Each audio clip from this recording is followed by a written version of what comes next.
Hello friends, வணக்கம். Welcome to Roshini kitchen. இன்றைக்கி என்ன ரெசிபினா தேங்காய் சாதம். அதுக்கு தேவையான பொருட்களை வாங்க பார்க்கலாம். சாதம் 1 கப்பு, தேங்காய் துருவியது, கறிவேப்பிலை, பச்சை மிளகாய், பெருங்காயத்தூள், முந்திரி பருப்பு, உளுத்தம் பருப்பு, கடலைப்பருப்பு, கடுகு, ஆயில். ஓகே ஃப்ரெண்ட்ஸ், வாங்க இப்போ வீடியோக்குள்ளே போகலாம். அடுப்பை பற்ற வச்சுக்கணும். ஒரு பேன் வச்சுக்கோங்க. பேன் சூடானதும் 2 டேபிள் ஸ்பூன் 2 குழிக்கரண்டி ஆயில் விட்டுக்குங்க.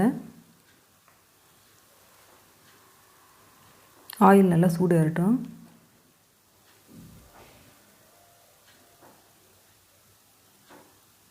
மூணு டேபிள் ஸ்பூன் உளுத்தம் பருப்பு,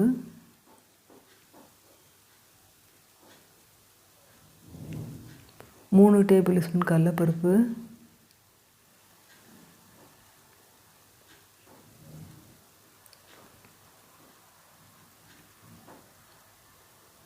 கடுகு 1 டேபிள் ஸ்பூன்,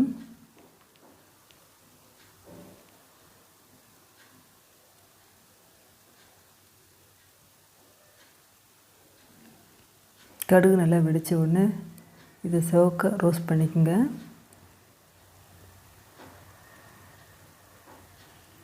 அது சிவந்து வர சொல்ல முந்திரி பருப்பை போடுங்க. மிதமான தீயை வச்சுக்கோங்க. இப்போ முந்திரி பருப்பு போடுங்க. அது லேசாக சிவந்ததும் நான் 3 நம்பர் பச்சை மிளகாய் கீறி வச்சுருக்கேன், அதை போட்டுக்குங்க.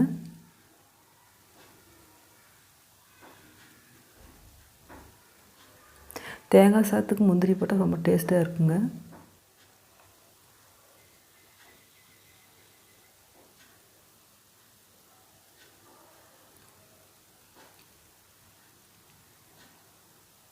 பச்சை மிளகாய் போட்ட பின்னாடி கறிவேப்பிலையும் போட்டு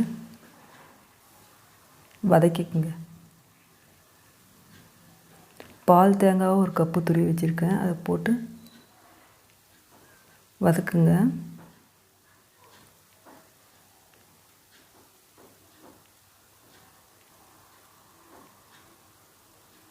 பெருங்காயத்தூள் 1 டேபிள் ஸ்பூன் போட்டுக்குங்க.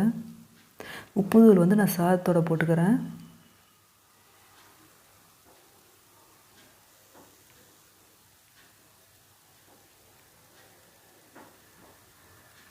நல்லா நிறம் மாறணுங்க. நல்லா வதக்குங்க.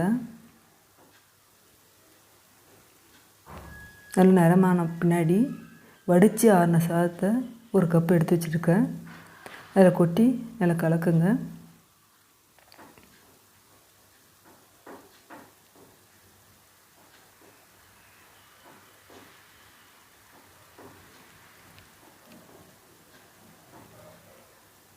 குக்கரில் வச்சு சாதம்லாம் குழஞ்சிடுங்க.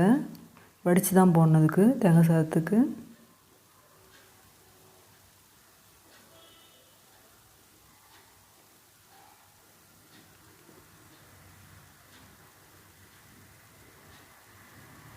இப்போ நிறம் மாறிடுச்சு. சாதத்தை போட்டுக்குங்க.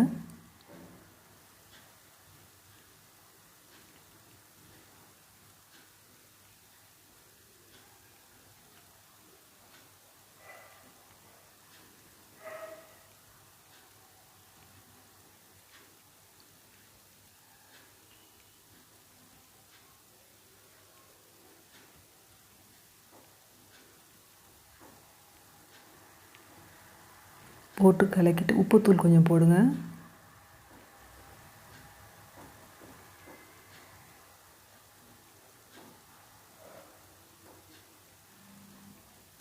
இந்த தேங்காய் சாதத்துக்கு உருளைக்கிழங்கு மசாலா பொரி சூப்பராக இருக்குங்க. லஞ்ச் பாக்ஸுக்கு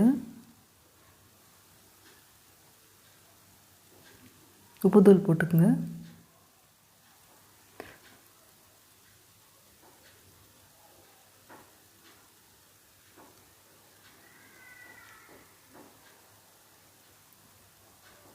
ஓகே ஃப்ரெண்ட்ஸ், உங்களுக்கு இந்த வீடியோ பிடிச்சிருந்தா சப்ஸ்கிரைப் பண்ண மறக்காதீங்க. ஆல் அண்ட் பெல் ஐக்கானை ப்ரெஸ் பண்ணுங்கள். நான் போடுற வீடியோ உங்களுக்கு உடனுக்குடனே கிடைக்கும்.